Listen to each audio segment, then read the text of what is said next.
We got another episode of Real Raw Exchange podcast. My name is Frank, and can I get my co-hosts to introduce themselves? Hey y'all, this is Matt. All right. Hello, my name is James Beecham. Okay, so we got James Beecham that's coming in to join the conversation this week, and we're definitely grateful and glad that he was able to take time out of his day to be able to join us in talking about the topic that we have at hand for this week. So what I'm gonna do is, before I actually introduce the actual topic for the episode, what I'm gonna do is I'm gonna go ahead and play a video of this gentleman. Well, it's actually a panel that he's actually going through with other people. I would say from a religious perspective, where he ends up talking about the videos about, which will be in the description when it comes down to the video. The videos about myths of dating. But nevertheless, what I'm gonna end up doing is I'm gonna go ahead and play this video, and we're gonna go ahead afterward, go in on what we have gathered from the video. All right, here we go.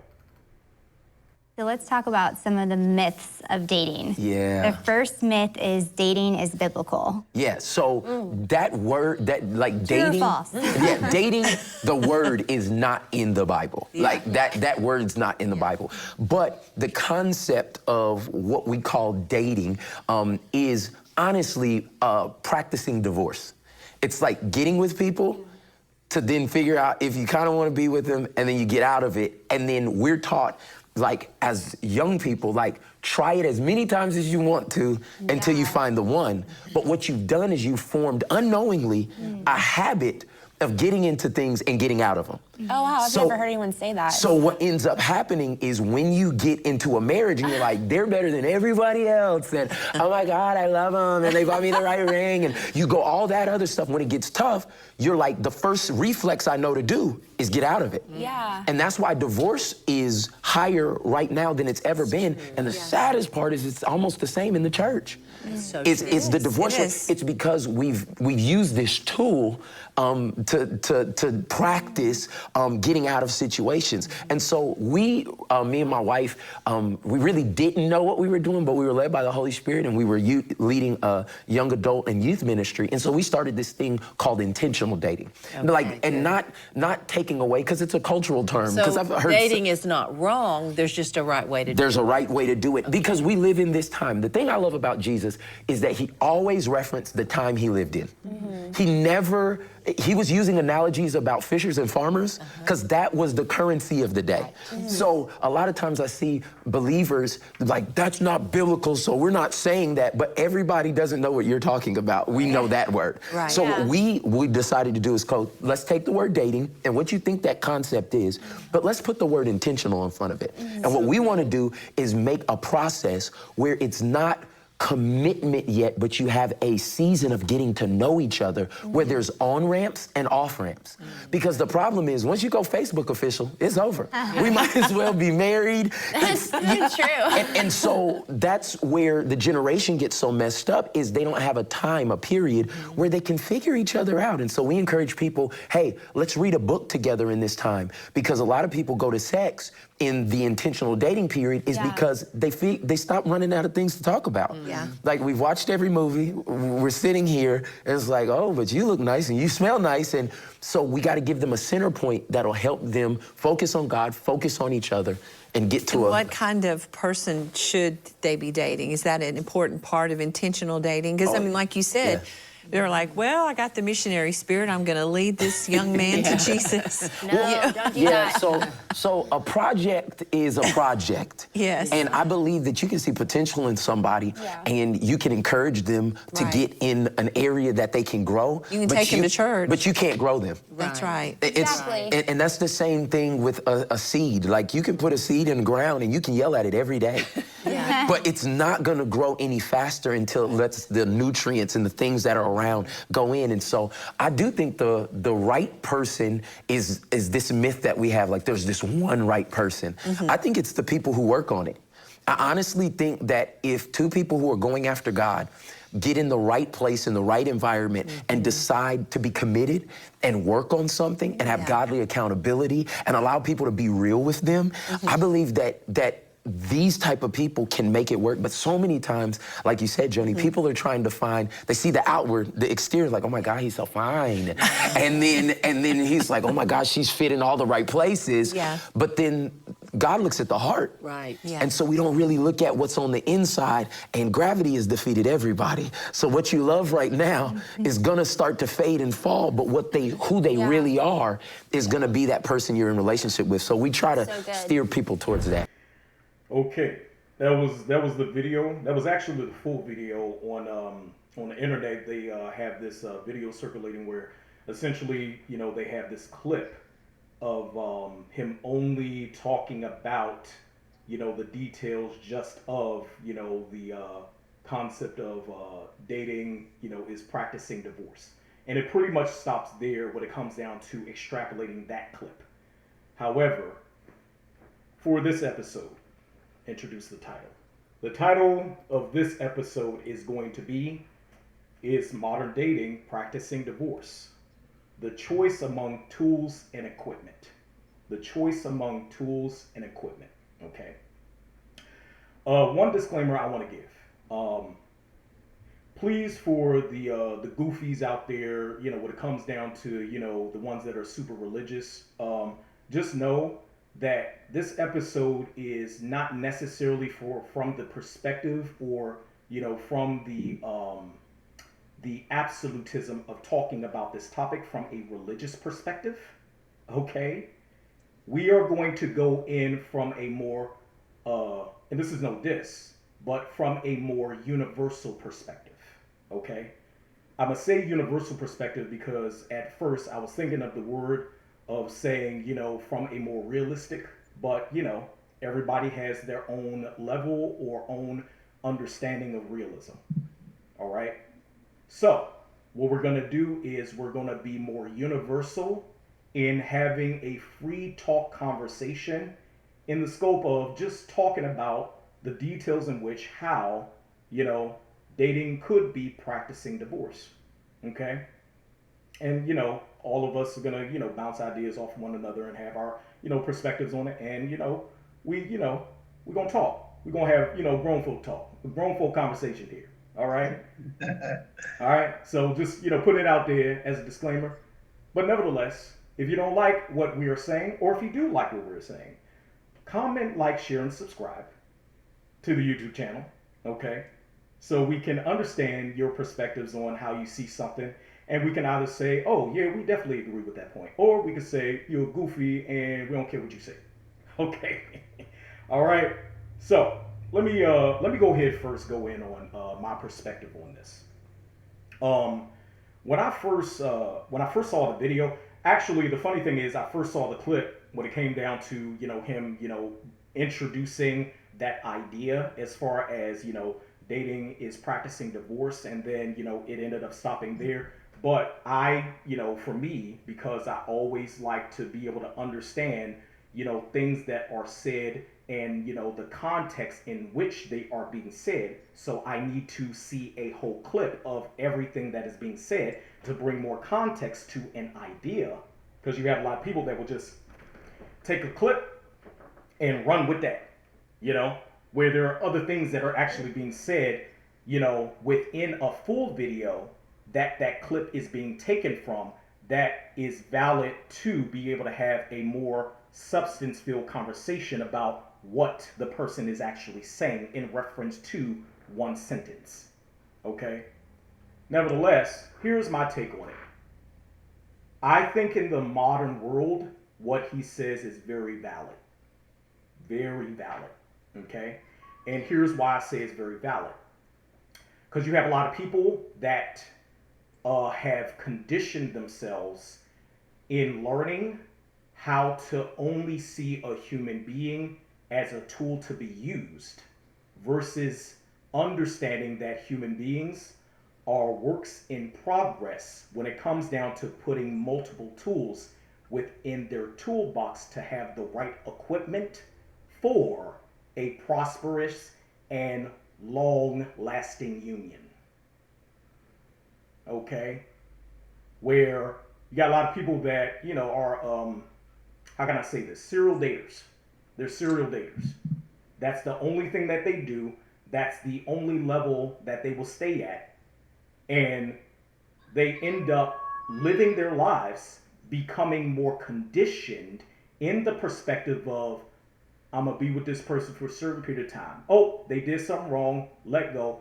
Be with this person for a certain period of time. Oh, they did something wrong, let go. And they're not necessarily learning how to have an understanding of character traits to be able to see in a human being. So said connection that transforms itself into a union can last longer than 3 months, 6 months, 9 months, a year, 2 years, however long you want to say period in time. In addition to the perspective of, you have a lot of people that end up getting frustrated. They end up getting frustrated with the concept of dating because they are either being hurt consistently, or they're not understanding how to find the right person, how to actually do it, versus just taking certain things out there in reference to baseline things that media has told us over a certain period of time in the scope of propaganda that we believe that we should be seeing in relationships. And then automatically we just take those things as concrete and put them on our laundry list of standards when they have nothing to do with character trait based learning. Building character. And this is for men and women. Building character, which reinforces the morals and values that we all learn, and may even reinforce certain ethics that we learn when it comes down to being tied to certain organizations. You know? So, are we now going to be in a perspective of being consistently lonely, or even consistently alone? Because there's a slight difference between the two. Because you can have understanding of loneliness, but you can also be in a perpetual state of aloneness that you have chosen based on you not knowing how to heal and have a dichotomy of healing with also having another perspective. Dichotomy, two different points that pretty much aren't similar, but you're bringing them together.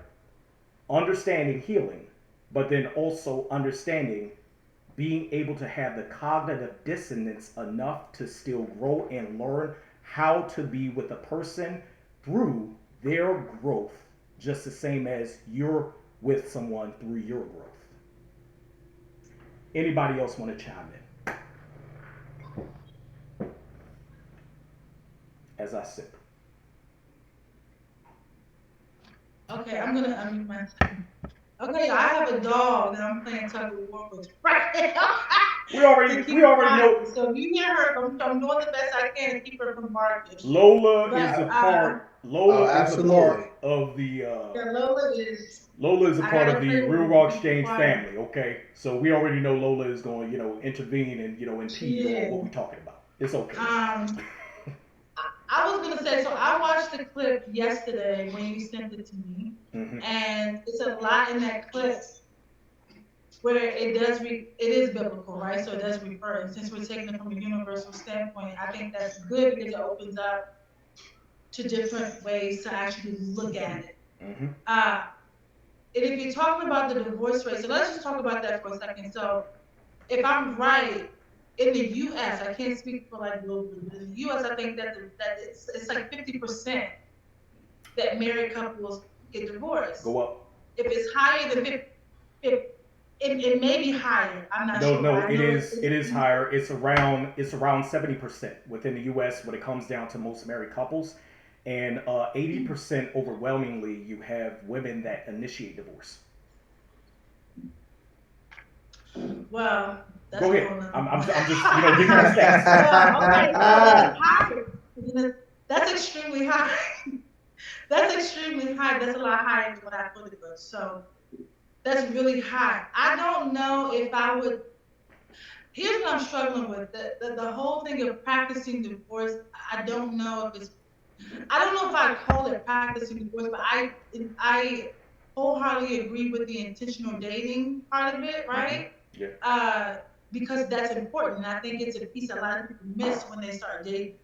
And it doesn't matter what stage you're dating at, whether you're having fun in your 20s or whether you're like in your 30s trying to figure things out. You're 40, you figure out it's too late, and you're 50, you're like, whatever comes my way, whatever comes my way, I just have to get this like I get it, right? Because you're 50, so it's like, okay, I'm just, but let's just say that a lot of people don't know how to date intentionally. Not only do they not know how, but you're not taught to do that, especially if you were raised in a household or in a community where you saw different people doing them, dating different people, and there's no reason why. They don't know, why they're dating those people. They don't have there is no purpose to why they're dating.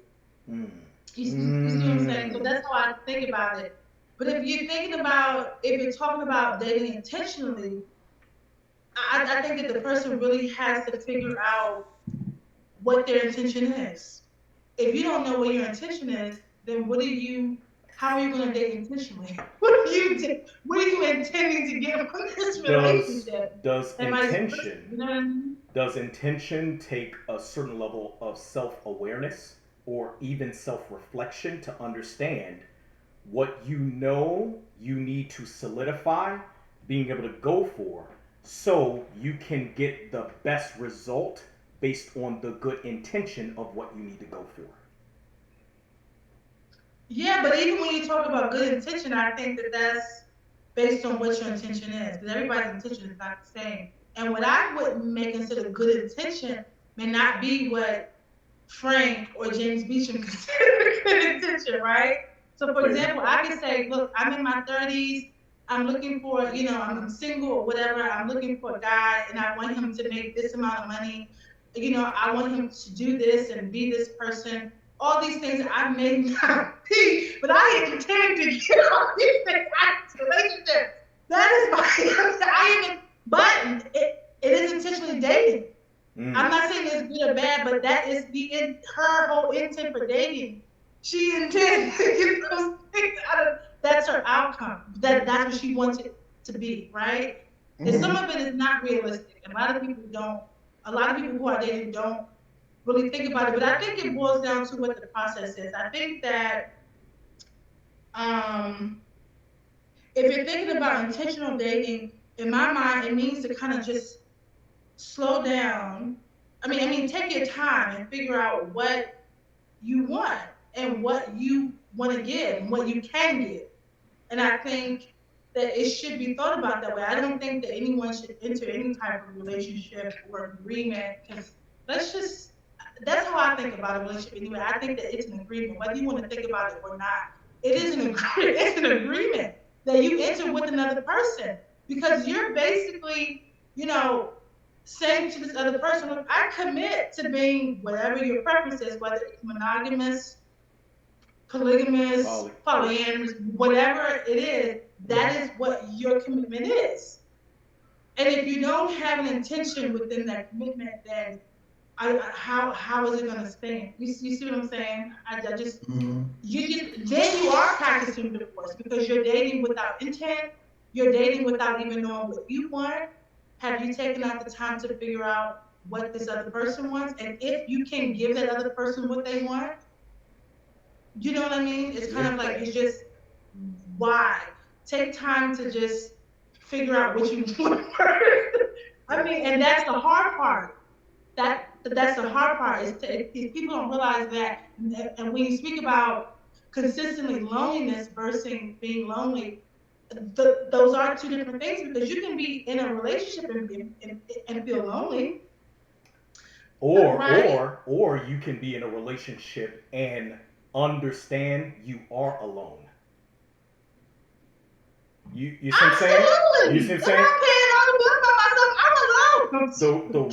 The reason why words mean things.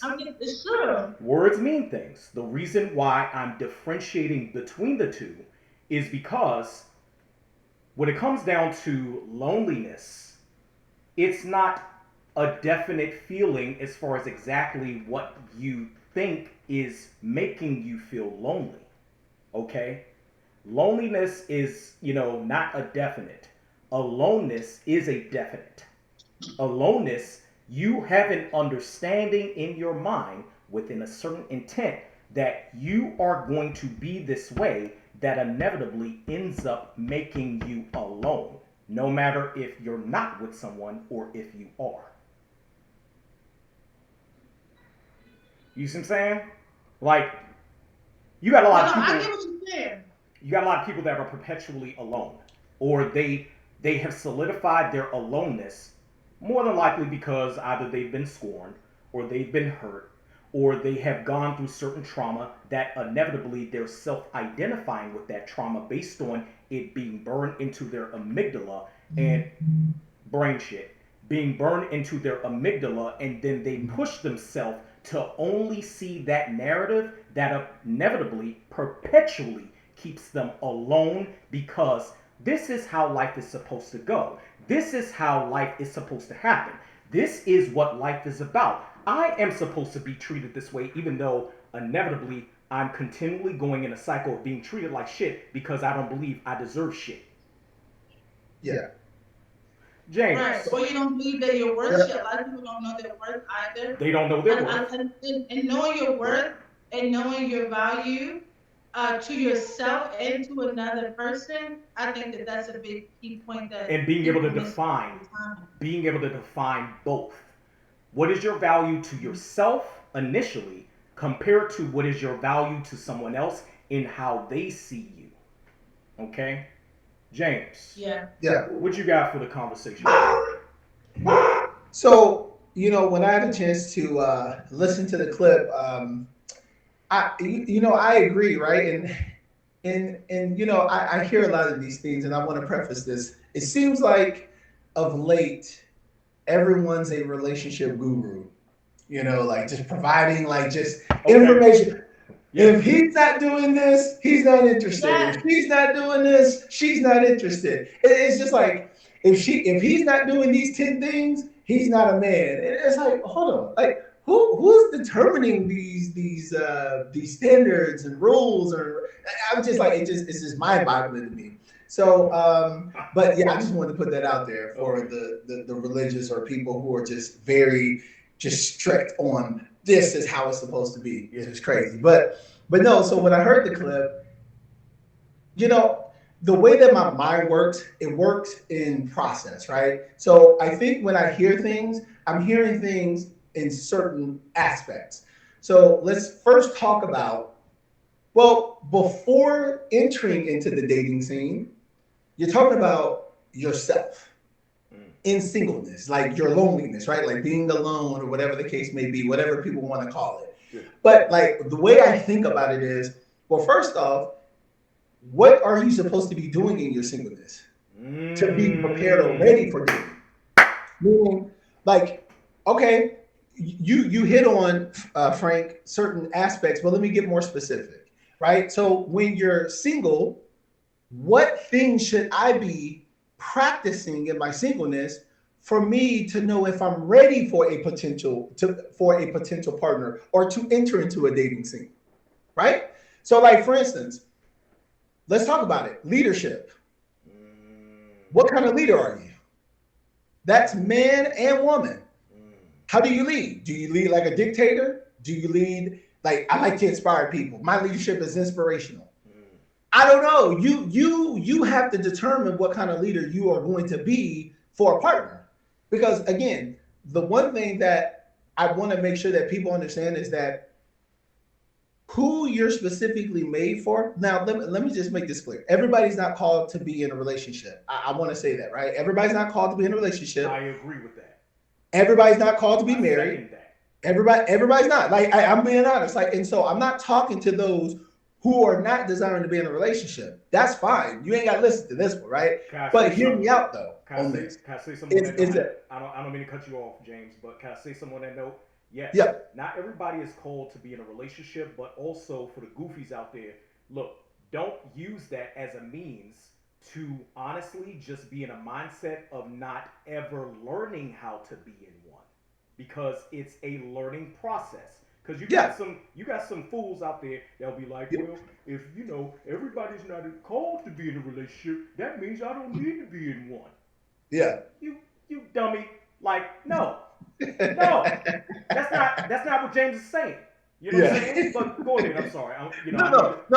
Yeah, and you're right. No, I'm glad because you got to preface that because people go to the extremes, right? Of course. People go to those extremes That's for sure. one of the biggest problems. But so the point that I was trying to make, right, is that hey, well, what kind of leader do you want to be? The next piece is what's your communication style? How are you improving your communication style? How do you deliver your messaging? Because everybody doesn't receive your information the same, right? Hey, me being a person, this is the one thing that I have to remind myself before I get out into the dating scene is I'm made for the one, I'm not made for everyone. I'm made for the one, but not for everyone. So yeah, I may come into contact and interact with you, but that doesn't mean you and I are a match, right? So it's really what like to Nat's point is, okay, what are your intentions? Are we aligned in our intentions to say this is what we want to do? But in that alignment, are we in agreement with the characteristic traits, Frank, that you talked about, that this is what I want in my space? And yeah, absolutely, right? And so when I heard the clip, the first piece is singleness. Well, what should we all be doing in singleness? Well, that's up for debate, right? So that's not what this is. But then the other piece that I hear is now when I enter into the dating, what do I do? All right, what like are we really practicing? Well, okay, let's pause. First off, like when I think about the dating part, here's the question I'm just really asking myself. Before I get into like getting to know this person, right? Or not even getting to know, but just wanting to take it to the next step. The question that kept popping up in my head before getting into like all this other stuff is, have we even asked ourselves the question of, does this person want to go down the road with me? Right? But like before we get into like, man, I want to know your background, I want to know all these things, have we ever just asked that question in dating to be like, hold on, before we get into more conversations, deeper conversation, the next conversation, hey, let me ask you, this is my core value, beliefs, and purpose. This is where I'm going, but here's what I want to know. Is that something that you want to go down with me? Like, I've just never heard that before. And that's like the question that that kept popping up in my head, because why are you bringing someone down the road with you when you don't even know if they want to be in the car with you? Metaphors galore. Because that's like kidnap, right? I get it. Especially if you're not conveying exactly what your core values are. Yes. If you're not transparent about that. If you're not transparent about that, then essentially you are kidnapping someone, putting them in the car, and they don't even know the state the car is in. They don't even know the transmission is messed up. They don't even know the engine is a little bit shot. They don't even know that one of the back wheels is about to pop, and may pop soon. You know what I'm saying? Right. So I get it. Right. And so it's like people are getting into situations blindly because they're not really taking the step back to ask simple questions before proceeding forward, to even engage in a conversation.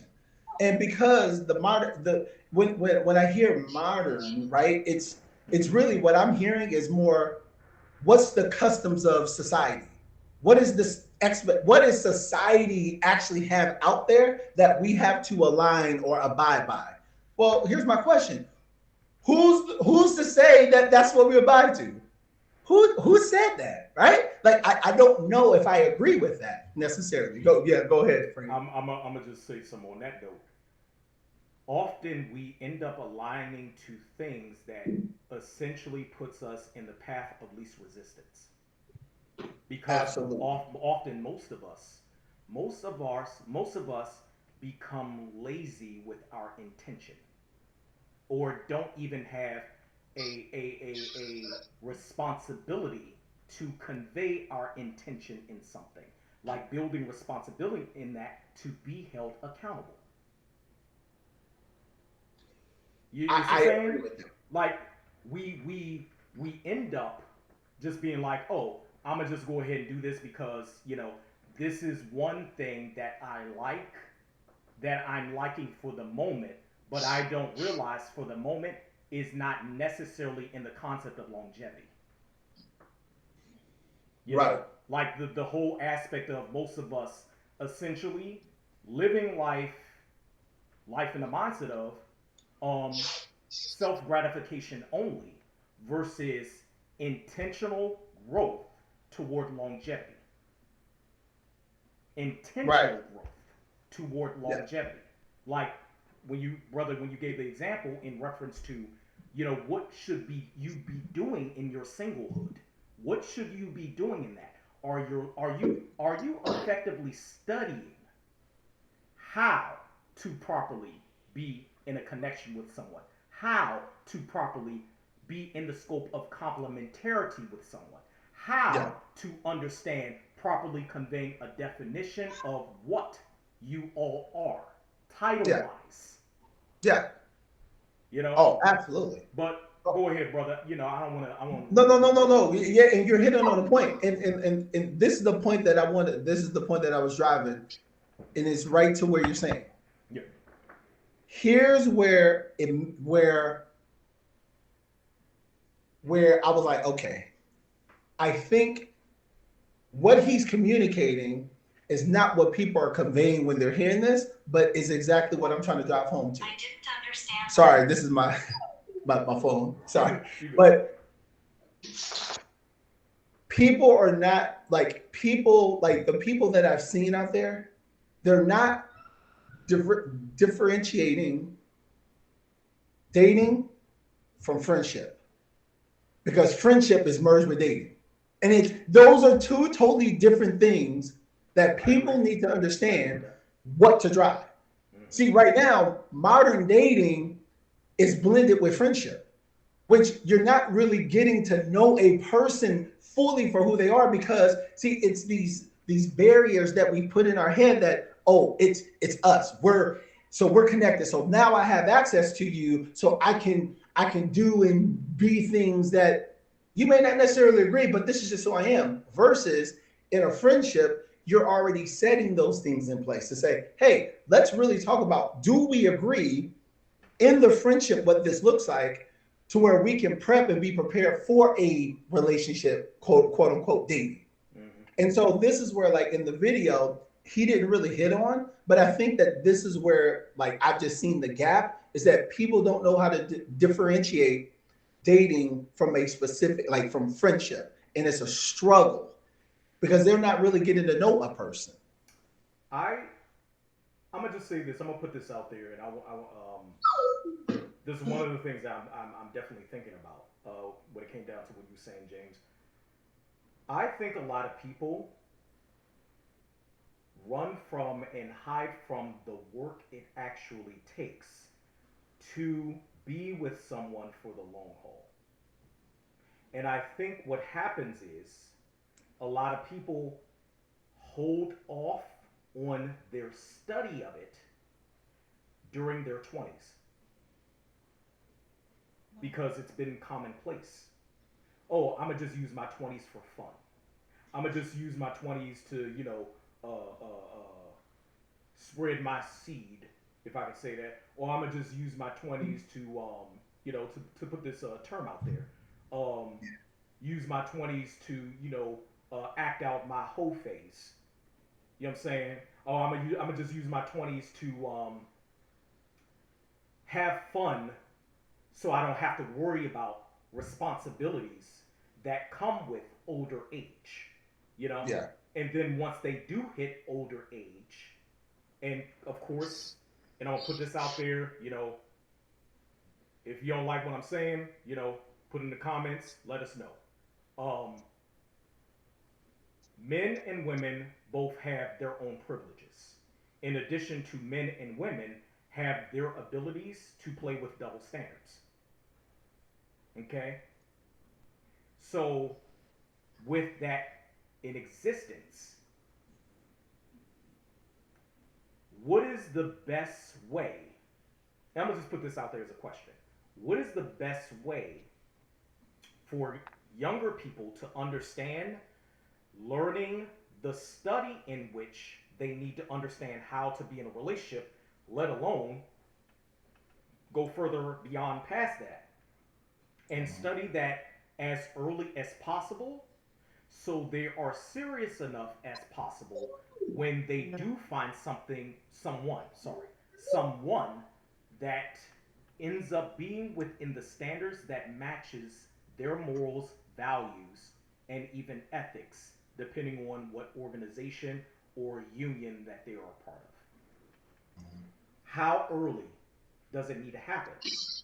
Because it seems as though the 20s is the time to be able to learn those things. But if it's not being learned, then you end up using your 30s to learn those things. And then by your 40s, you end up finding out, oh, now I understand these things, but I've missed my mark when it comes down to being able to have children. I mean, why can't? Okay, Okay, go go ahead. ahead. What you got? What you got, Matt? I was gonna say before I forget, like I think that if you take the relation part out of it and just put the ship into it, if you think about how kids interact with other kids, right? When they first meet a friend, you learn how friendships, I mean, that's if you meet your friend at 10 years old, right? And you know what you want out of that friendship. Like, doesn't matter if it's a kid, doesn't matter if it's an adult. If this person is being mean to you, you know, hey, I don't want another friend that's going to be mean to me. Or maybe you don't want to be talked to a certain way. Like these are different things, but I think that it should start very early with just basic, you know, base, oh my God. Basic stuff like that. Um, that I think that if you, okay, I'm sorry, it's another dog out there. Let me just handle Okay, this. okay. Yeah. Let me go ahead and say this. So, in the scope of learning the basic things, learning the basic things as early as possible, how often do you have a catalyst for learning, which in my personal opinion should be parents? A catalyst for learning where those parents end up giving more details and more context to what is being learned from different perspectives that helps the child to do the critical thinking where when they do hit their 20s, they now are a little bit more mature in understanding what they know they don't want compared to what they know they need. Yeah. Right. Because bringing up the Okay. words need and want. You know, we can want everything in the world, but usually needs fall to a few options. They usually fall to a few options. You know, talking about one particular episode that we did before that, paradox of choice. Bringing that up again because I'm gonna continually bring it up because it's relevant.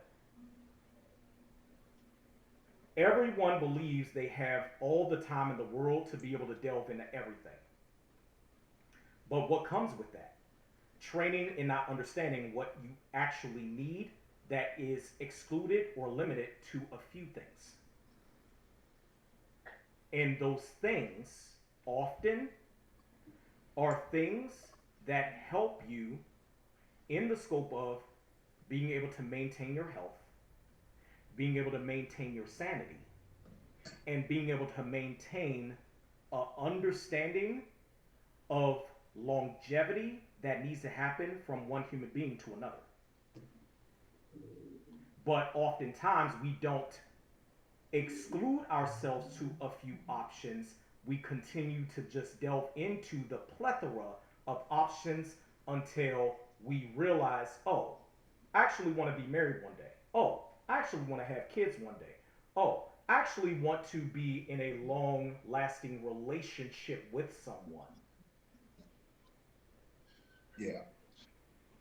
What you got? I agree with that, but I would even say that some people, let's say that you're a person that know what you want, just kind of like what you said. I think then the issue becomes, how do I get started?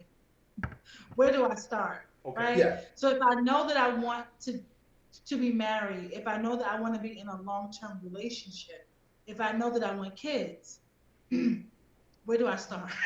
Yeah. That's a lot of, I mean, Yeah. that's a No. question that a lot of people. That's a real question. No, that's a real question, and I get asked that a lot. Like, where do I start? And I, I'll be honest with you, because I was actually married for like 6.5 years. Then got a divorce, so I've been like officially divorced for like 4 years, and so I'm back out on the scene again, right? And so if there's one thing that if I would like if I was a child, right, a kid, right, and you're saying, hey, it starts with the parents, which it does. There's three things that I thought I wish my parents would have sat me down and said, okay, here's what you need to do to be ready when when you're ready for a relationship. Three things you need to solidify from the time that you're born until you find your future spouse. And so one of them is far as in preparation and singleness, what specific areas should I be working on specifically that will enhance just not me as a person, but enhance everything around me? Because see, if you're only thinking about you, then yeah, your life is only going to be around you and what you do. Like, hey, I wish my dad would have sat me down and said, hey, James, leadership, communication, finances, mindset, attitude, personal growth. You got to grow. Those 6 areas, focus in on that, son. Here's some books. We're going to come back every week, every month, and we're going to talk about what did you learn. Hey, let's talk about how did you grow in your leadership? How did you grow in your communication? How did you grow in your financial competency? It doesn't matter if you're with somebody else. You should start there to just with the basics, saving money, making money, creating money, right? Like that's a responsible person. That has nothing to do with just being in a relationship, right? So one is like growth, right? Like what do I do in growth? Let's get more specific in those areas. Number two, and this was a key piece for me. How do I make decisions? Define clear decision makers. For you, here's what I mean. I've met people where I'm like, how do you make decisions? Well, it's just based upon circumstances. What are the circumstances? Right? They're like, well, I got to pray on it, and then based upon the risk, and then based upon that, and you're like, wait, hold on. And hear me out, everybody. Those out there, if you got a problem with this, put it in the comments, please. Trust me, if you got a problem with this. So, what I'm trying to say is, if I'm going to commit my life to a woman, for me to have some type of level of security, I need to know how you make decisions, right? Like, I think it should be the same with a woman. So, for instance, no matter what I do in life, how do I make decisions? So, I wish my dad would have sat me down and said, "Hey, son, come up with 3 to 5 decision makers that you can go through and make decisions through." Like, for instance, hey, and again, this is my decision makers. This is not Frank's or Nat's. These are just mine personally, okay? You can come up with your own. My personal decision makers: God, family, business, legacy, health. That's it. Those are my decision makers. So any choice of a person that I bring in my life, I'm asking, how does this person enhance my life with God? Do they pull me closer to God or do they pull me away? For Frank, it may be his career. I don't know. I'm just making this stuff up, right? I'm just saying, right? Frank may just say, hey, man, my career is number one. Well, the question Frank should ask is, does this person enhance my career? Does this person push me closer for more success in my career? Or do they take me away from it? And what I mean by that is, if I'm getting off the phone and I'm distracted by the stuff you're telling me because I'm so mad at you, that person's not enhancing my life, right? They're taking me away from my life because I'm pissed off that that I'm mad about all this other stuff you're doing, right? So those are that's number 2, right? Decision makers. How does this person make decisions? Please just tell me how you make decisions, right? But then number 3 is, Hey, can we just talk about can we just talk about maturity? Please. Oh my gosh. Doesn't exist. Can we just number three, maturity? It's non-existent. How do we? How can I? It's fading. It's fading. The importance of it is Non-existent. fading. The importance of it is fading because a lot of people end up being in those cycles of Yes. not seeing the importance of it and don't implement it in their decision making. Bingo. That's that's where people to say, where do I start? Start there, because that's, you have control over that. You can't control what another person's going to do. Like, if I meet you, I don't control what you're going to say, how you're going to say it, your life. I can only control the parts of my life, but I can decide on, hey, does this person really align in those areas? And if they don't, why am I here? Right? Like, well, like, why are we talking? What? Because clearly you're not mature, and it's tied to your decision makers, right? And that's what people forget. People keep associating maturity with age, and I try to. Oh my gosh, he's 35. Bullshit. But go ahead. I'm sorry, James. Right. Hey, exactly right. But no, James, he's 52. See, I've had women who say, I'm gonna stop talking to the 25-year-olds and I'm gonna start talking to the 52-year-olds. And come to find out, them suckers are the same way as the 25-year-olds. And I'm like, dude, stop thinking maturity is an age. It's not. Maturity is specifically in one word or two words: decision making. That's what Frank said. How do they make decisions? That's it. If that person is not mature, look, I don't care what you tell me. You can't build a life with someone who always wants to have fun. You can't. If you want to build a life, you can't build it with a fun guy. Can't build it with a fun woman. You can't. They're not serious. They're just not serious people. And yeah, of course, you definitely practicing divorce if you keep attaching yourself to the fun people, for sure. So that's to answer your question. But let me ask you a question, Frank. What's up? In that, what with what you've seen out there, right? So Frank, so you're coming from a position of marriage, because it looked like you're married, right? Right? Yep, married. Awesome. So like, from your position, right? So you met your wife, and clearly you went through a process with your wife. So like, so you have a different perspective versus Nat, which I don't know if you're single or not, but where you're single and you're like, okay, I'm trying to engage with someone to find out if we're aligned.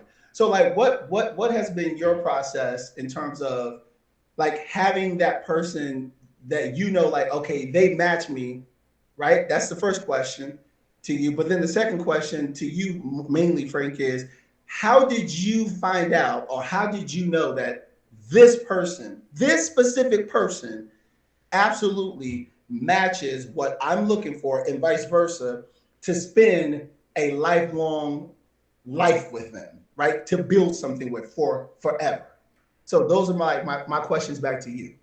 So to answer your question, first thing I will say is understanding the realism that we are two different entities trying to complement one another. The realistic perspective on that, because there are a lot of things that I would say that for me, I can say, well, my wife needs to be, or the one that I marry needs to be exactly aligned with this, versus me saying, understanding that realistically, I know there are certain levels to certain things, and we both need to work on those things, but we both need to see the working processes from one another. Okay? And the reason why I say that, this actually goes into, the video. When he says he doesn't believe there is that one right person. It's people taking and making the initiative to work on it, to put in the work, where if you continuously have work, you continuously have a process of getting to various levels over time, where a lot of us automatically have this mindset, and I would even preface this as a bias that I have, and I know it's a bias because I'm about to say it because I know in my mind I know it's a bias. Um, you have a lot of women that end up doing this. They want a finished product automatically out of a man. Most women, not all, but most. They want a finished product. But is that finished product within the perspective, and this is for both men and women, is that finished product within the perspective of you legitimately seeing solidified character traits from someone that shows certain morals and values? Or is it within the perspective of you only viewing characteristics from the understanding of just being about self-gratification for what you think you want? Okay? For me, first, I'm going to be real about it, and this is how I see all human beings, let alone taking the person through this path in reference to them becoming family to me. Okay? And I've shared this before. My three tiers of getting to know someone. My three tiers, okay? Where the first tier that I have is an associate, a person that I associate myself with. They're an associate of mine. That's tier 3. Tier 2 is they are a friend of mine. And then tier 1, I consider them family. Okay? Because for me, family is not excluded to blood. Relatives are blood. Family is who you connect with on a more personal level. Mm-hmm. Okay? So, let me go into tier 3 when it comes down to that definition. Tier 3 essentially is if we can have both a objective conversation and a subjective conversation and not irritate one another or want to push one another away, when it comes down to being able to talk objectively and subjectively, I can associate myself with you. That's tier 3. Okay? Tier 2 is friendship. And this is my definition of friendship. When it comes down to the concept of vices and virtues,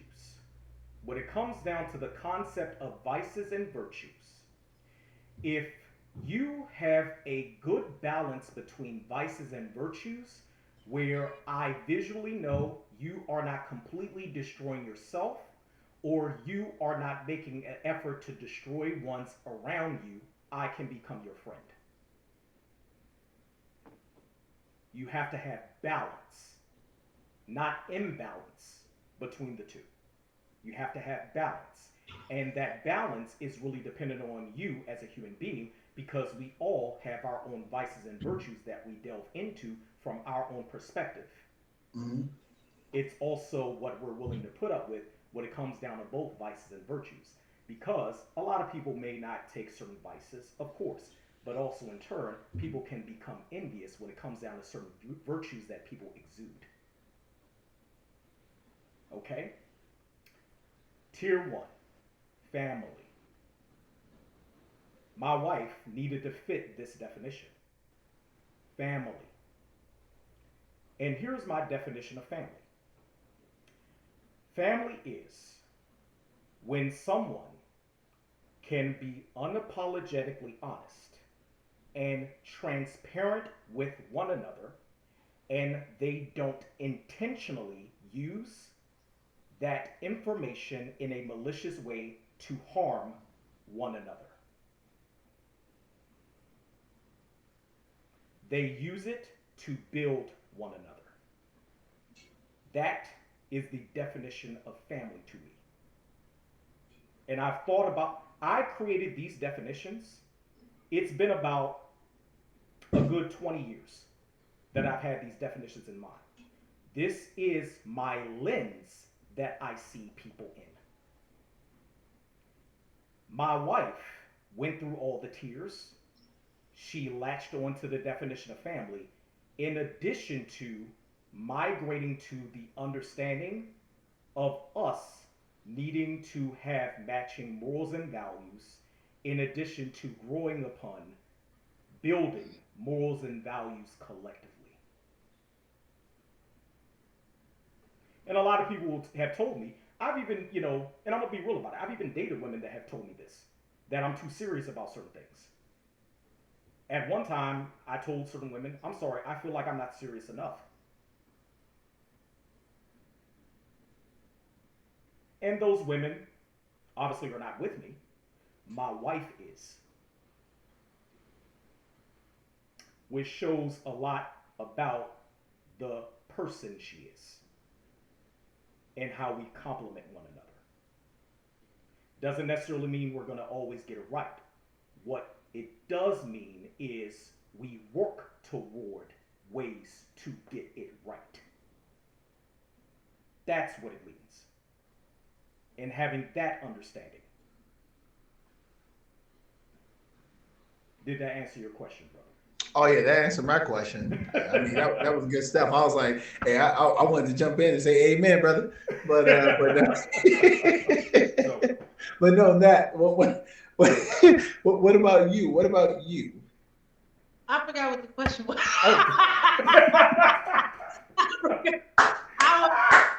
Hey yo. I think Oh really man, hey, he going in. But I think you.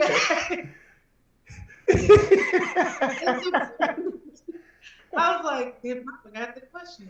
I mean, the question was, I'm how sorry, do I'm you sorry know for preaching that. someone I'm sorry is for a preaching. good match for you? Was that the question? Yeah, like how, like, Okay. yeah. Well, that was specifically for him, but I was just saying, like, what has been your process in terms of like determining if a person is like right for you, if you want to go down that path of like dating? What has been your process of qualifying that person? Okay, so my process is it's still a work in progress. And I say that That's because real.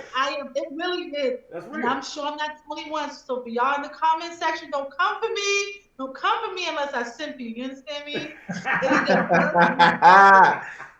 And I say that because unlike you and Frank, I have never been married, but I have been in relationships. So um, right now I'm single, and I with each after, and I haven't been in a lot of relationships, but the ones I have been in, after each one of them, I have learned. It's like a step ladder. It's like a learning experience after each relationship, and it's like now I know I don't want that. Wait, now I know I don't want to deal with that. You know what I mean? And Yeah. so it's kind of like for me, it is very much still a work in progress. But I can say for me, I think I agree with the family aspect. I define it a little differently than what Frank did, but everyone is very different, right? And we all Yeah. need to establish our own definition of what we want so it can fit into our lifestyle and into our life. So I get it. But mine is very simple. It's not. It's nothing. It's nothing like rockets. It's not like. It's not. It's very. It's just. It is just. I need. And I think a lot of single women in my age range. I think all of us are within the same age group. Are well, no, I can't say that because they looking for stuff. Matter of fact, I should say I was watching a show today preparing for this episode, and I was curious because I had just saw it, and it was Kendra G. I'm not sure if you guys have heard of her or seen her, but she's a radio host. You've heard of her? I never heard of her until yesterday. No. Okay, but I will say that I was watching like basically James Beecham. If you never heard of her, she's a radio personality or a radio host from I think she's from New York, but she's in Chicago. But she travels a lot. Anyway, she basically has a show on YouTube where singles can come on YouTube and basically give, like a spiel about themselves. She asks them these hosts of questions about what they're looking for, who they are, what they do, what they want, how they can, make somebody happy, blah, blah, blah, blah. And it's both, it's men and women. Anyway, she mentioned on the show today, a man from Jamaica came on her show and he basically said he was looking for 5 Ps. I don't remember what they were, but I thought they were pretty obtainable. I didn't think it was anything hard to ask for. And Kendra's response to that was that, well, if you want to date women in America, they looking for the 3 6s, right? And he said, what's that? And she said, 6 figures. So they want men to make over, six figures or better. This is what she said she's been getting. This is the data she said she's been collecting from single women. She did not put like a demographic on it, so she's not saying black women, white women. She's just saying women that come on her platform. This is the data that she's getting. She wants they want 6 figures.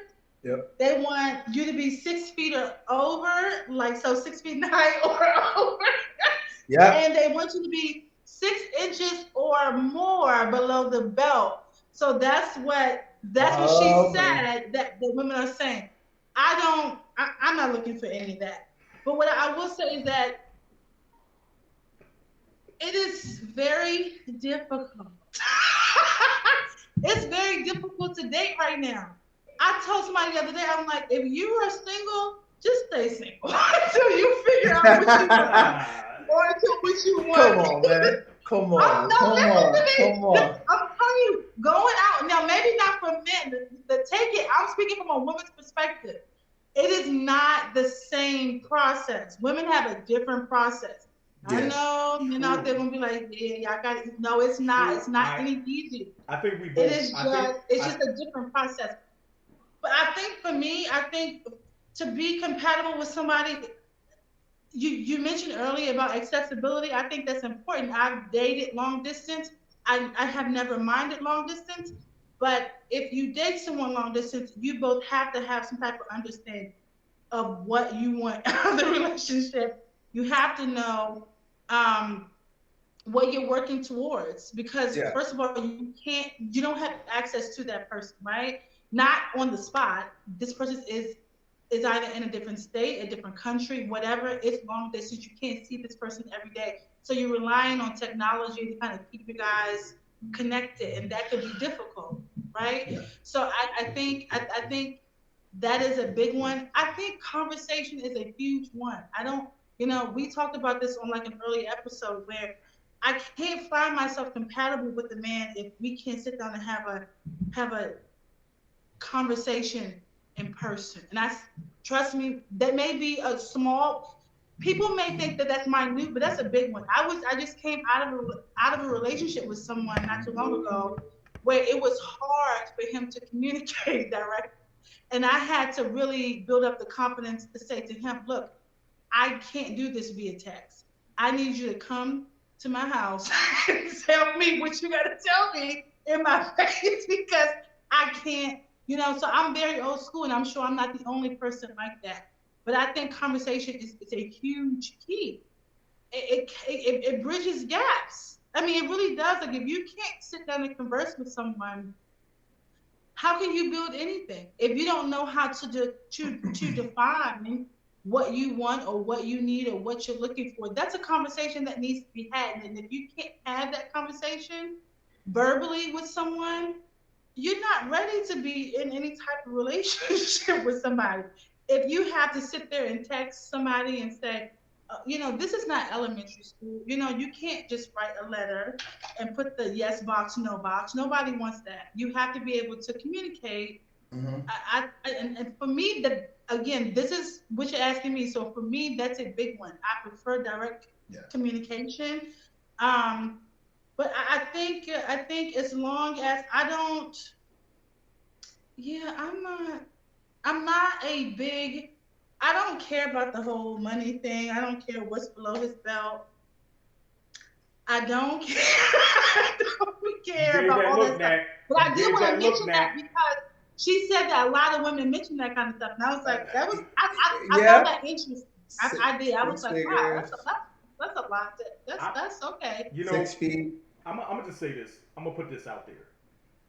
It's realistic for women to mention those things, but if you have those things as solidified values for yourself, and your values have nothing to do with character traits, then you will always miss the mark for finding your future husband. No, yeah, no, I agree. I agree. I mean, I found it when she said that that is what a lot of women have been, you know, Yeah. asking for in her show. I was like, wow, that's I wasn't really surprised, but I was like, I was surprised. Here's my thing. What, what, Here's my thing. Let me put this out there. And let's be real about this. Do a lot of women who would be considered average women, I'm about to, go on my how can I say this? Rest in peace, rest in peace to the dead. I'm about to go on my Kevin Samuel shit. Samuel's mode. How many women qualify for the 666? Oh boy, here we go.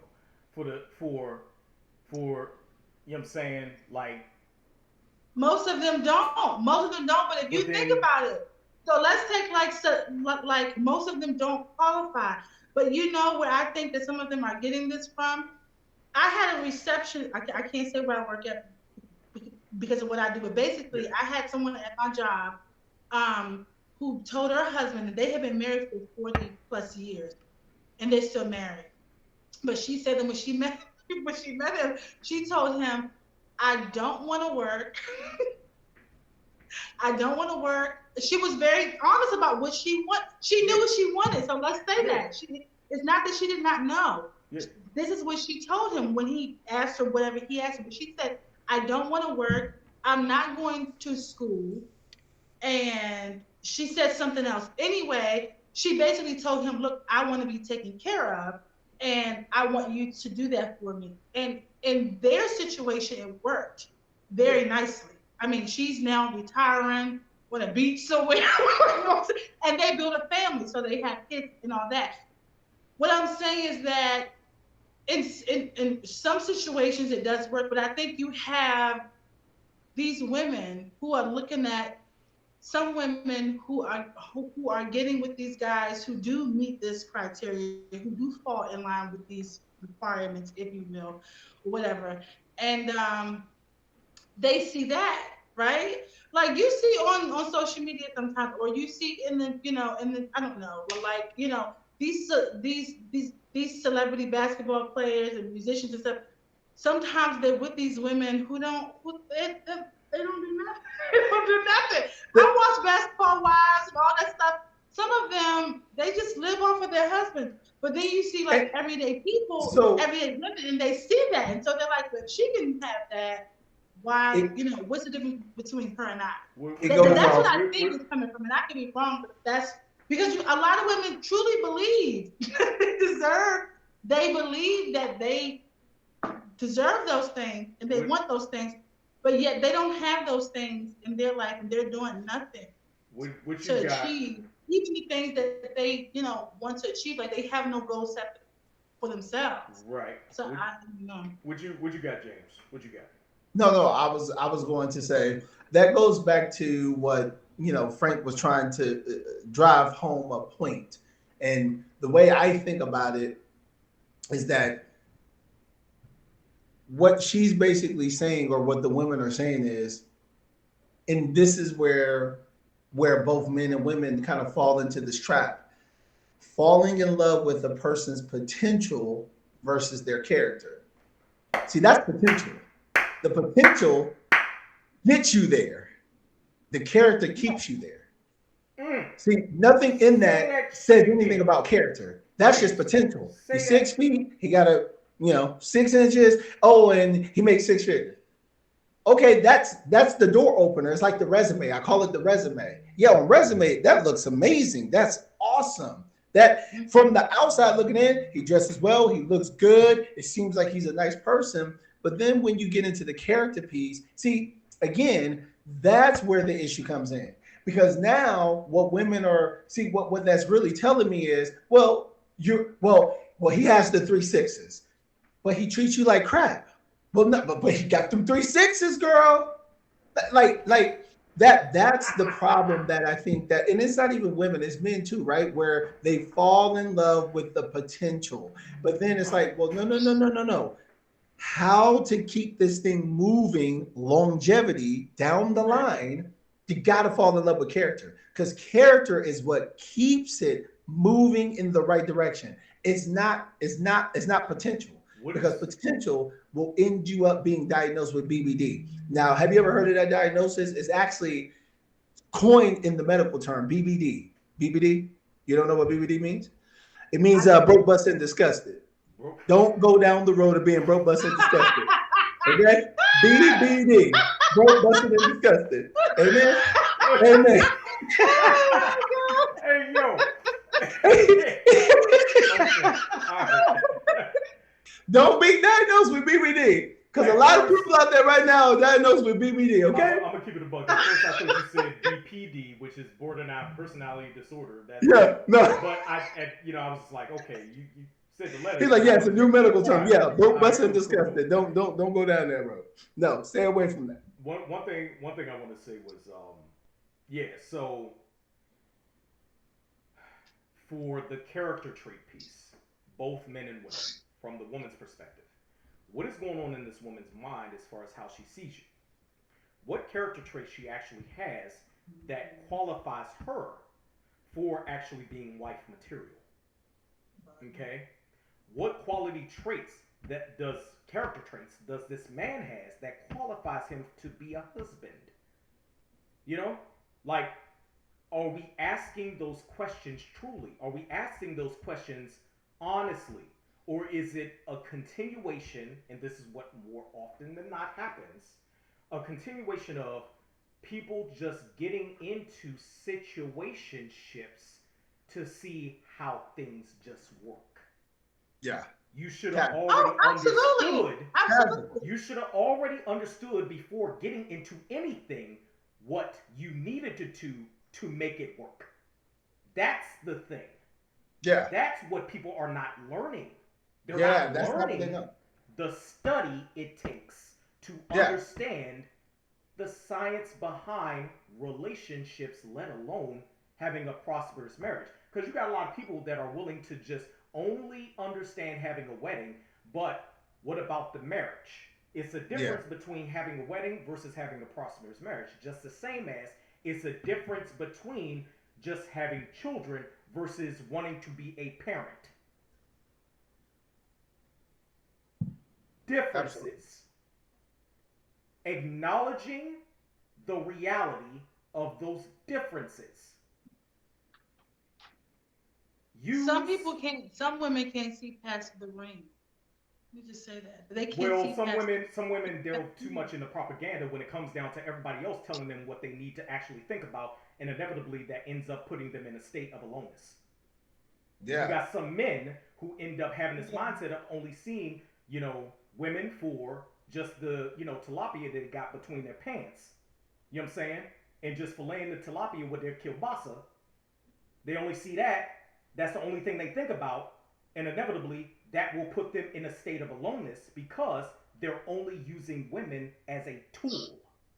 Yeah. And not reinforcing through their character traits that will push an initiative for this woman to reinforce her own character traits in reference to having multiple tools within her box.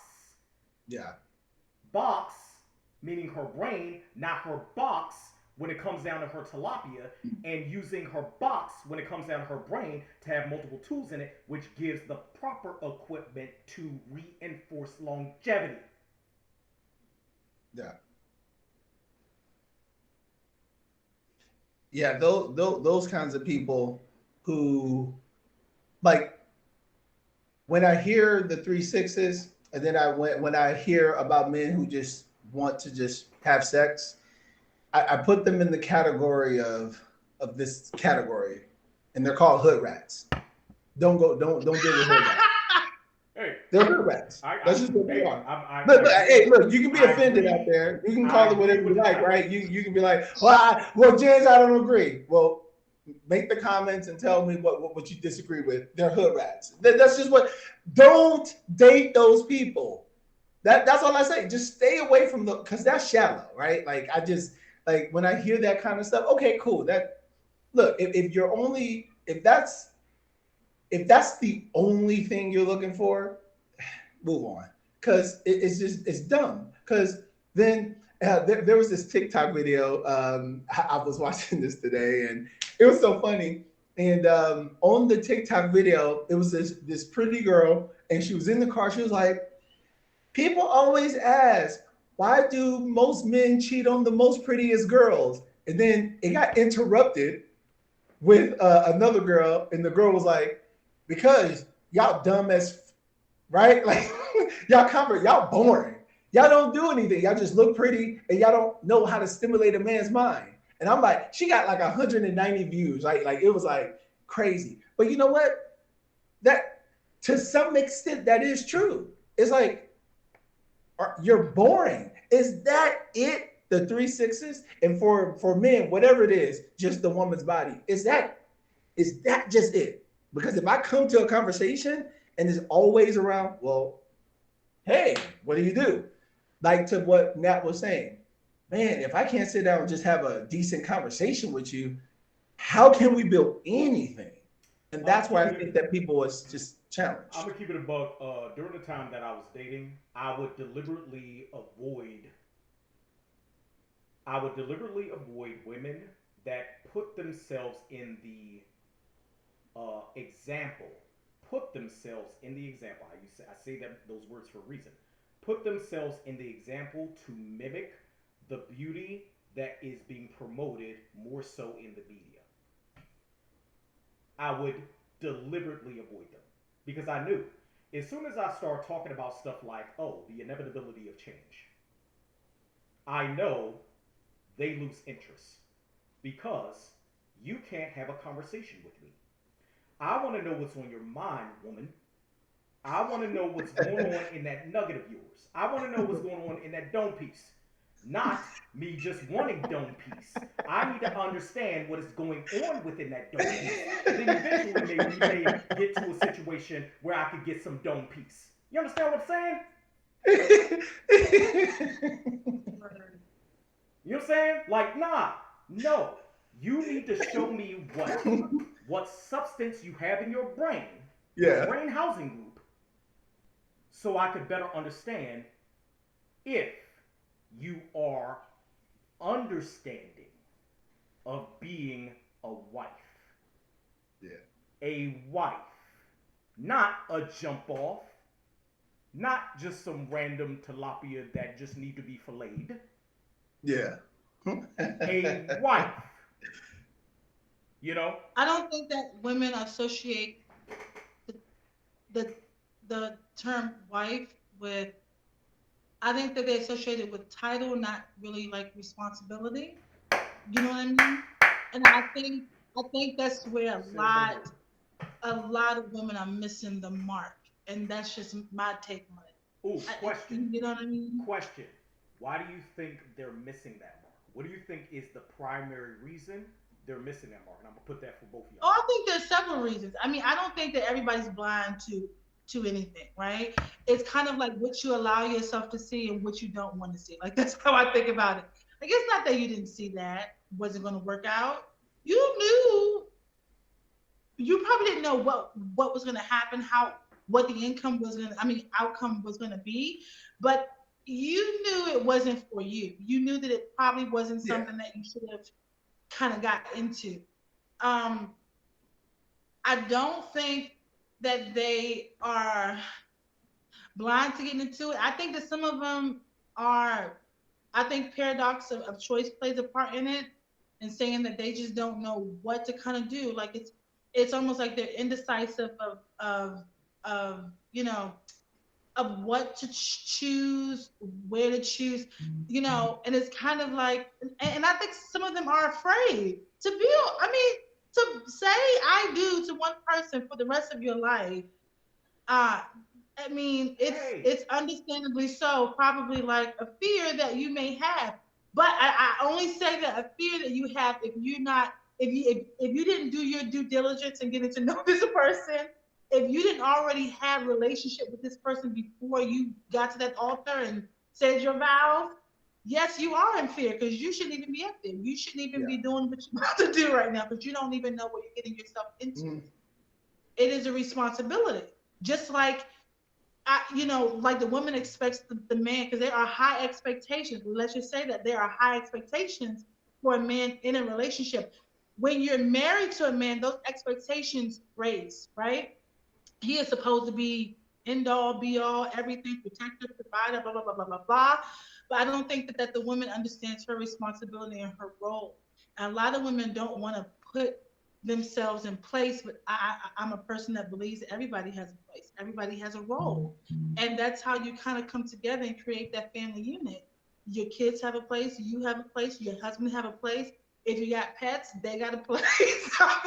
Honestly, I think it kind of encompasses a little bit of of just a lot of stuff that I can't even think of right now. But yeah.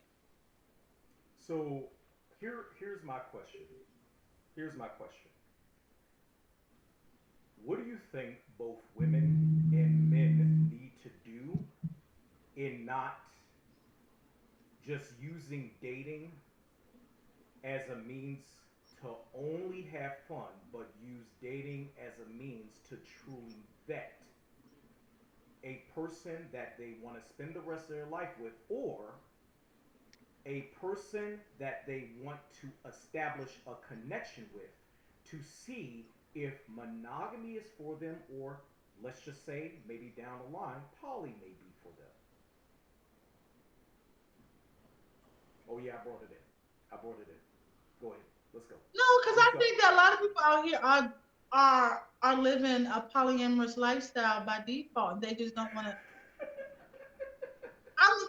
No, they're not being, not They were everybody, poly because you without do saying have your poly, right? honest, transparent people out here, but a lot of them are. I have been in relationships, okay, and I have been in relationships, speaking from personal experience, with men. I am heterosexual with men. I gotta say that because I don't know how this conversation will look, but okay, okay, just say that. I have been in relationships with men who are doing their thing on the side, right? And then they're with me. And so it's kind of like either they're going to be honest about it, upfront and transparent about it, or they're not going to be, right?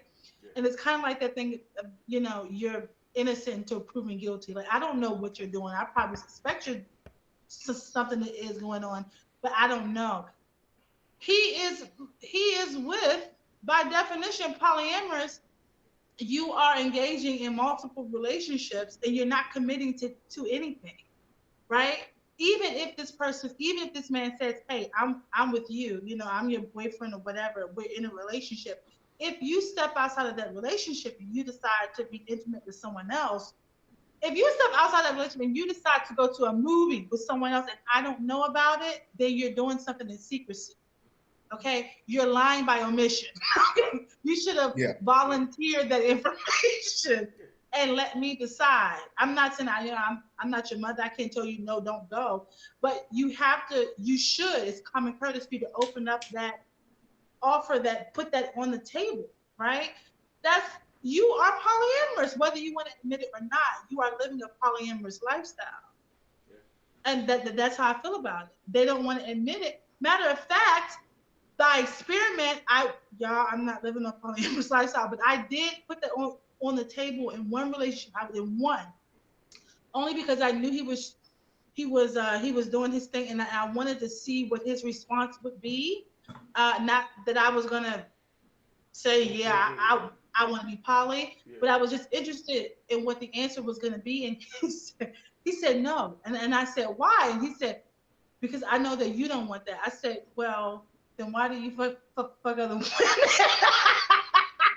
I'm very direct. They're in a relationship, I have no cut cards.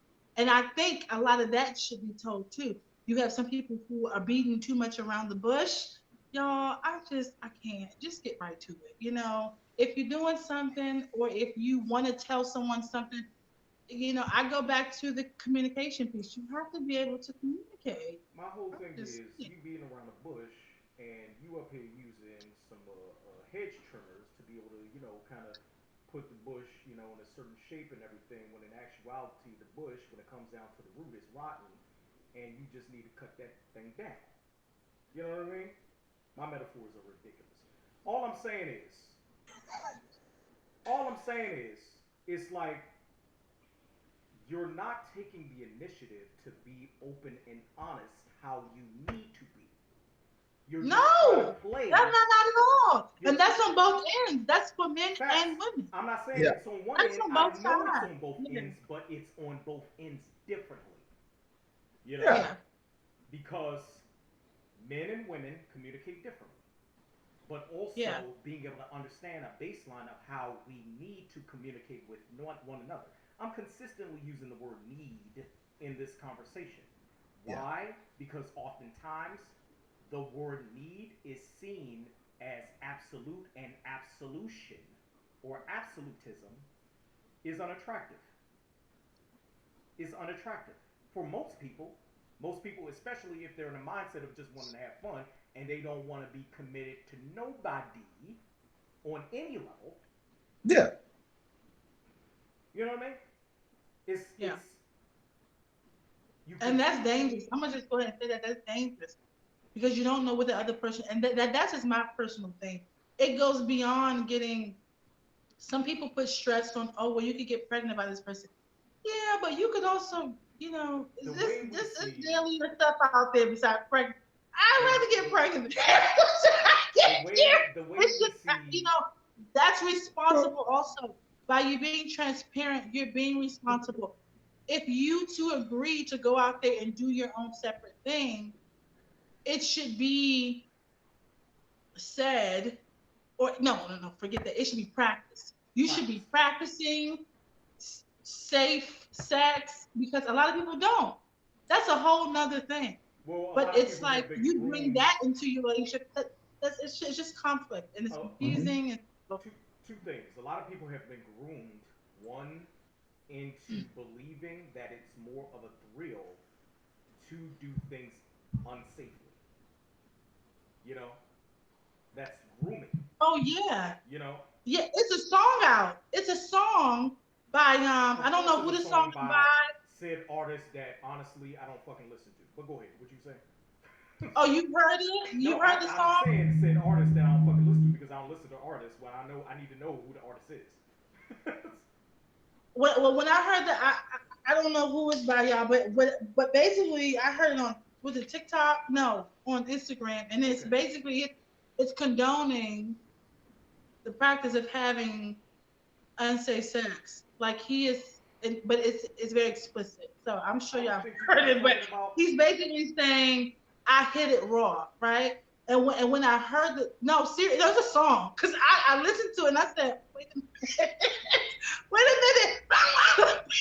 And this is not funny, but a lot of people are listening to this song. And I'm just like, oh my gosh. No, you guys telling just the same as they listen to Cardi B when it comes down to WAP and Megan Thee Stallion when it comes down to Plan B. Like all this shit, all this rhetoric that's put out there is to make dollars. And you got these women. You got Cardi B who has a whole husband. You see what I'm saying?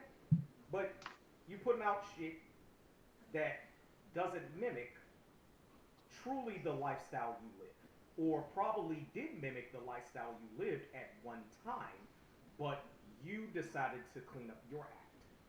But your act, as far as what the public sees, is not your act when it comes down to what you show to your husband. Well, I don't know. Offset don't like. He's living the perfect husband. Like, go ahead, James. What you got? Well, yeah. So so we're getting into more of so when you're thinking about that, that's more of a profession, right? Where what are you willing to compromise in your values to make money? See, like what's so interesting is that even though Cardi B is willing to talk all that stuff, which is fine, right? I didn't know anything about Cardi B. I'm gonna be honest. I'm gonna say it's fine. I think she's trash, but go ahead. I'm sorry. Yeah. I think she's cute. I don't even think she's fine. I think she's cute. Cardi's sexy. No, she look good. Yeah, I think I wouldn't go fine. Cute. Yeah, sure, but she got a disproportionate ass. Yeah, I'm not hating on it. I ain't hating on it. When it comes down to BBLs and Yeah, you know. All that shit. I'm just like, all right. Yeah, Y'all yeah, go yeah. ahead, But you know what's so funny? You know what's so funny? You know what's so interesting? Here's what's so interesting about those people. Megan the Stallion and Cardi B. Here's the real secret and truth. Because I had a chance to, because I was watching this interview before I actually knew that she blew up, and she was doing an interview and she was talking about, and I think it was on Violet or something TV or whatever that show is, but she actually showed some vulnerability to finding true love, but she didn't realize in her action, her behavior, what she was communicating was contrary to what she specifically was needing in her own personal life. So here's what I mean. So she's talking about then is up, then is up, then is up, about the booty, about the shaking, and about, hey, sleeping with everybody else. But really in her deepest heart, she's trying to find one person that's committed to her.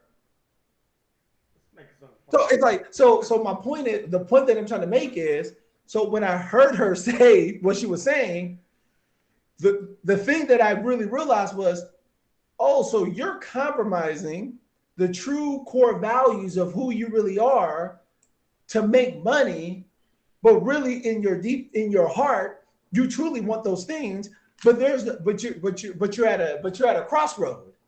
And so you're confused at this crossroad. You get what I'm saying? So it's like, so yeah, so these people, they're wanting these things, but it just goes back to what work are you willing to put in? What work are you willing to put in to get the very thing? Now, look, if you want poly, look, I don't agree with poly. You know, I don't do well with sharing. I know that back in the day it told me to share, but I don't share. I'm not sharing nobody. Let me put out a fun fact real quick. Yeah. Let me put out a fun fact real quick. Back in the day, I would say before the was it in before the mid 1800s? I'll say before the mid 1800s. You had 17 women to 1 man because women more so cared about the aspect of being able to find a good and right man to be with, in addition to men being able to ensure, paternity. So the obviously, of course, that doesn't apply to the modern era that we are in right now, but it does speak to the conditioning in which women are still kind of going through in the scope of wanting the best man that they could get, but they're not doing the necessary work to qualify for that man. Mm-hmm. You see what I'm saying? Yeah. So it's funny when you have women who would be considered average, because we also have average men, but you have women who would be considered average that are looking at a woman such as Cardi B or a woman such as Megan Thee Stallion, delving into their content, being consumers of their content, and then they believe that lifestyle based on the content is what those women are actually living in full, when in actuality, they're not living it. In addition to, at one time, they did live it and left those lifestyles alone. We have to talk about the reality of that. Absolutely. And that's exactly what I'm trying to get at, right? Like, for instance, I don't follow these people. It's just, this is what people actually do. And so I just kind of, like on TikTok, or whatever, I just see it. I remember one time Cardi B said, in one of her songs, I don't listen to her songs, just want to make that clear. In one of her songs, she says that she's I never. don't cook, I don't clean. I don't cook, I don't clean. And I think it's Pablo, her husband. There was a video. Her husband put a video out where she was cleaning, and I'm like, bruh, you lying. So like, yeah, right. So the point that I'm trying to make is, so these women who really think and believe, oh man, they're believing exactly what they're saying. They don't really believe that stuff.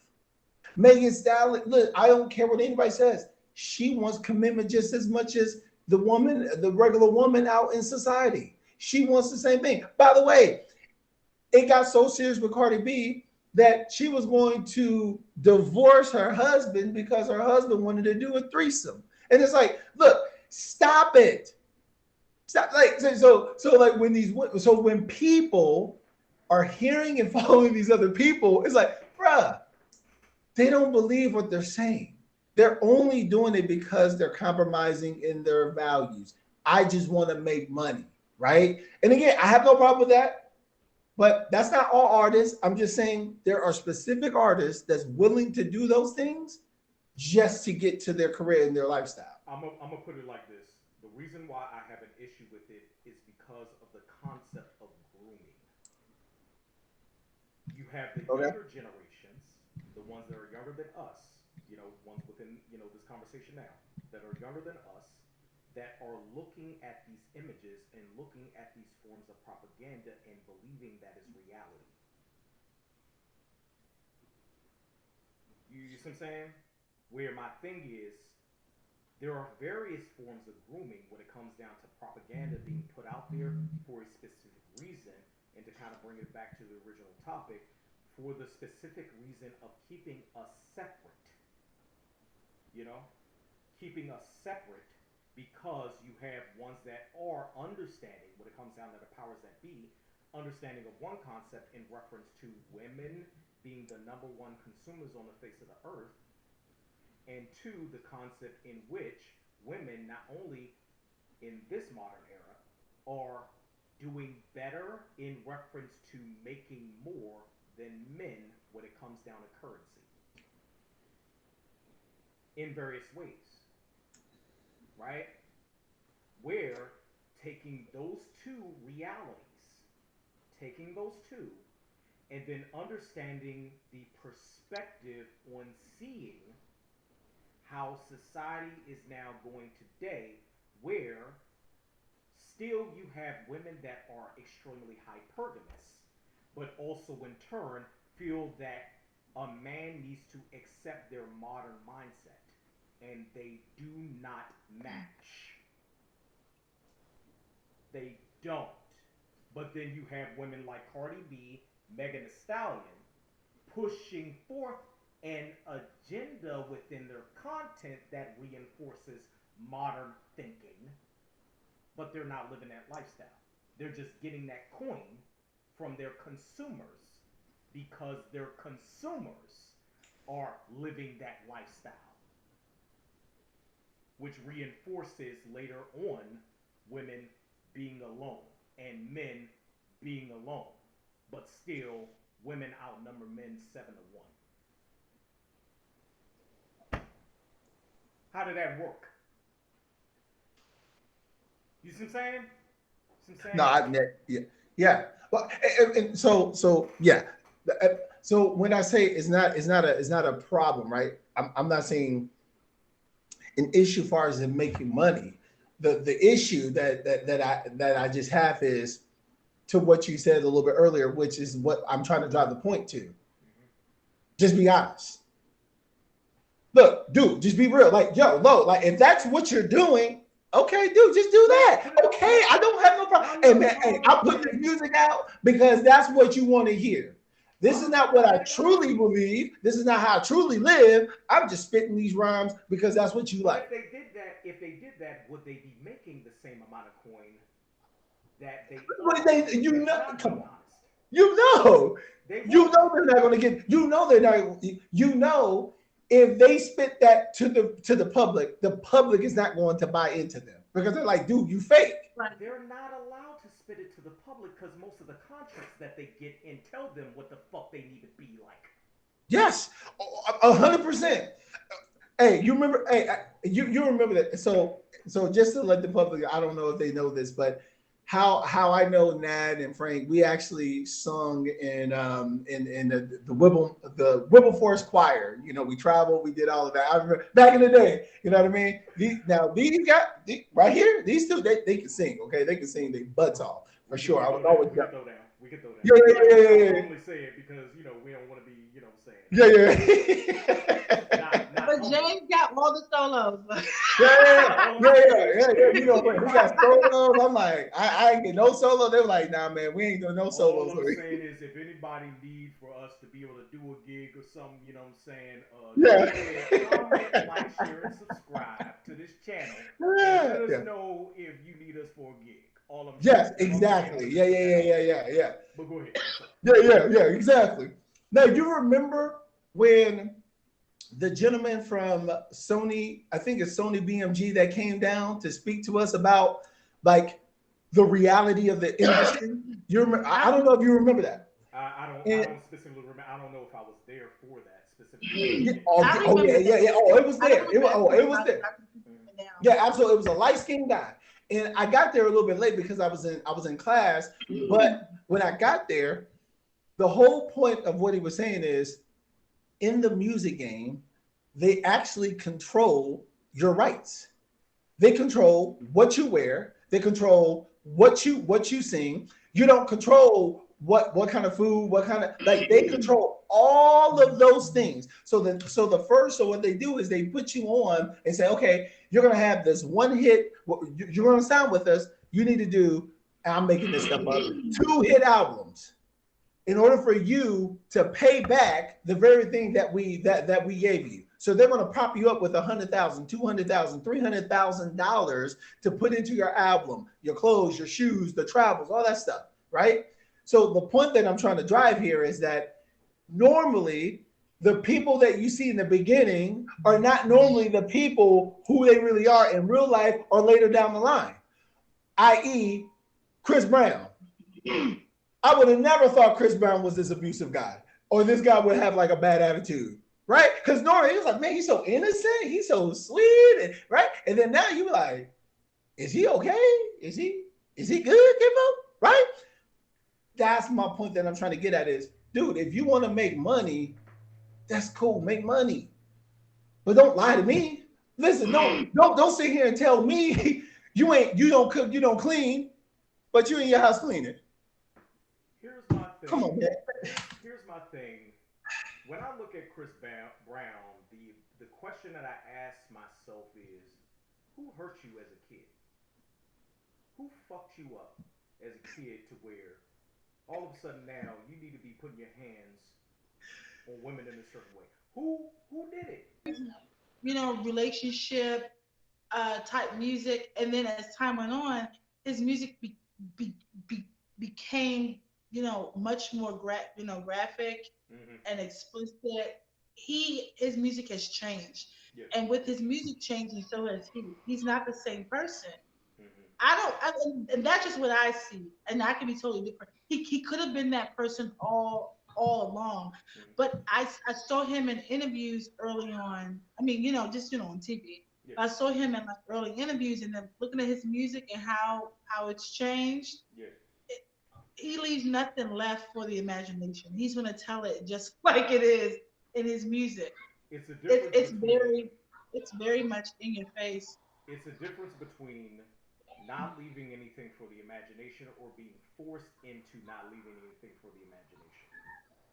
Where now people end up finding out about your festivities or actions, behind the scenes, and now you're using that as a means to reinforce your brand, so you're continually making money off your brand. Because a lot of people could have been, and certain people did it, but it wasn't as many. A lot of people could have been, well, he's a wife beater, let me go ahead and just not delve into his content at all. But they didn't do that. You had a lot of people, more so on the front end, they were like, I'm still delving this brother's content because, potentially when it came down to Rihanna could have been on some, provoking this man to be able to hit her type shit. You know what I'm saying? But then at the same time, it could have been from other different perspectives that people are going to look at, because the core of who the artist is, people still want to see him as that. They will not detach themselves from the artist he is based on how he is in real life. You can say that about R. Kelly. hate to put that on out there, but you can, I'm just saying. I mean, look, I'm not I gonna agree. touch on it. I'm I just agree. saying that's. I'm just, I'm just saying to say that. I think the biggest thing. I think we gotta cut this. We gotta cut this because we about to go in 2 hours. The biggest thing, and the biggest thing that I think about in the scope of people practicing divorce, through dating, is the intent in it. The intent in it, the intentions you have in reference to what you're looking for and being transparent about that from the beginning. From the beginning, being transparent about that. A lot of people won't say what they want. They just play the field. When playing the field inevitably will put you in a situation where you're continually alone, or you're going through a continuous state of loneliness. You know, and Yeah. it's too much energy, too much time, too much money. You know what I'm saying? Being put out there to just realize you will not work with this person. You can't work with this person. So you still got women out there that still will go on dates because they just want a meal, and you still got men out there that will go on dates because they just want to be able to fillet the tilapia and then saute that bad boy best way they know how. Oh my goodness. You say just want a meal, huh? Free meal. Everybody getting meals within the day. You see what I'm saying? Everybody getting meals. He said just want a free meal. You got women out there that legitimately, they just want a free meal. They're gonna be like, hey, what restaurant we going to? Oh, okay, we going here. Oh, they got steak, they got some lobster. You know what I'm saying? Women are actually doing that. But then you got the men out there, they want a different type of meal. You know what I mean? They want a different type of meal. So everybody getting meals at the end of the day, but they're not getting the sustenance they need to be able to learn how to build being with someone based on character traits. They're not doing it. All I'm saying is for the folks out there that listen to our grown folk talk, understand. And what you got? What you got, Nat? real quick, I was gonna say the practice of divorce, if you will, that's birthing these independent women. I'm gonna just leave that like that. That is the birth. That's the birthplace of that, because it's I think and I I, do that. I can understand what you're saying, but then I would What should I call you? I would put another idea out there in reference to the birthing of the independent woman, more so built on the aspect of governmental intervention that happened during the 60s during the civil rights movement. Especially when it came down to the implementation of the Monahan Report that reinforced more so governmental funds being given to women when it came down to having children and being in a single parented home being given to women, and more so replacing the man in the home, which was a effort among the government to keep separation of families. Nevertheless, Yeah. I'm just putting it out there. Does not necessarily mean me putting that out there. It means that men and women should still be within the same mindset that they are in reference to just using one another as tools versus understanding each other needing to have the utmost and most equipment to be able to build with someone else. I'm saying those things because we have to understand historically what has happened and not repeat history. Going back to one of the sayings, you don't study history, you're doomed to repeat it. You're doomed to repeat it. But the biggest thing is we are consistently repeating it in the way that we are within our generations and in our era. It's just in a different form. So we believe we're doing what we are doing in the way we're doing it, which is different from the past. When in actuality, it's just only similar to the past, just in a different form. Yeah. All right, y'all want to cut it? Yeah. Yeah. Yeah. Yeah. Exactly. Yeah. When you're pointing, James, I got it. Yeah. Yeah. The kids. James, real quick, do you want to go ahead and plug your social media information when it comes down to your brand, all that good stuff? Go ahead, plug. Yeah, absolutely. So just to let everyone know, I am the CEO, not even co-founder, founder of Kingdom Success University, where we teach on kingdom principles in a practical way. I actually launched the Kingdom Relationship Process series, which talks about the journey towards oneness with the person that you're looking to truly develop a friendship, but a beautiful courtship and marriage. But then also I have a brand business called Build Your Legend Incorporated, and that's where we help to build people's brand from the inside out. So starting with your character and then outside from that perspective as well. So a lot of great things that we're doing there. So if you want to reach me, you can reach me out on my Facebook, Instagram, TikTok, Build Your Legend, James Beechum. Thank you so much. I really appreciate that. And Frank, for you inviting me. This was an honor to be on your platform to talk about this, because this is definitely an important topic that people need to hear.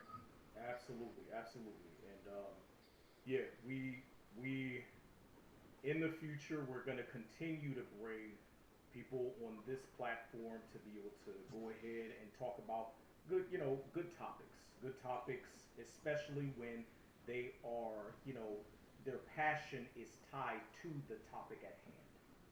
Yeah. You know what I mean? Yes, And absolutely. we want to continue to do that. And hey, y'all, ones out there, look into James, look into his brand, everything. We encourage y'all look into it and delve into it. Be a consumer, please. Yeah. Help Yeah. this brother out when it comes Yeah. down to assisting us in ways in which we either need to come together or understand we need to go and search somewhere else. Okay? Yes. Nevertheless, Real Raw Exchange Podcast. Y'all take it easy. Have a wonderful week. Bye bye. Bye.